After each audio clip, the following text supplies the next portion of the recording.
Իրականում այդ չար բառի փոքր այսպես դրվագը բանը լսել եմ, որ համարում է չար մարդ, որը որ կոնֆլիկտացին է, ասենք այն մարդը, որ մարտի 1-ի գործով մասնակից է, այսպես ասած, ուղիղ չեմ մեղադրում անմեղության կանխավարկածը հաշվի առնելով, բայց ով տեղյակ չէ Հայաստանի Հանրապետությունում, որ իրենց կառավարման օրոք է եղել հոկտեմբերի 27, մարտի 1 ու ամբողջ այն բռնաճնշումներն ու հենց երեք խոսվում էր, որ արդեն Արագաստում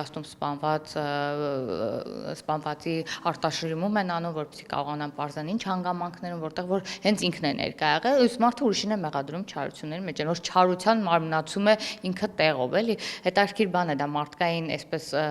հատկություն է, քեզ նման պատկերացնել դիմացինին ու իրենք հենց այդպես էլ պատկերացնում են, եթե իրենց խոսույթներում ուշադիր լինեք, իրենք նույնիսկ այնպես անմեղ դեմքով են ներկայացնում, թե բան օրինակ ասում են մարտունակ բանակ, որ լուրջ եք ասում մարտունակ բանակ եք ունեցել, մենք այդ ժամանակ ձեր թողածը մարտունակ բանակ էր, այն բարենփոխումները, որ բանակում տեղի ունենում, ինչի ձեր պատգամավորները մի օր չեն գնում ծանոթանան, համազգեստից սկսած պայմաններից դուրս եկած, բայց Հայաստանի Հանրապետության քաղաքացին ծառայում է, չէ բանակում, բոլորը տեսնում են, այնտեղ պայմանները ոնց է փոխվել, ինչ է, չեմ ուզում մանրամասն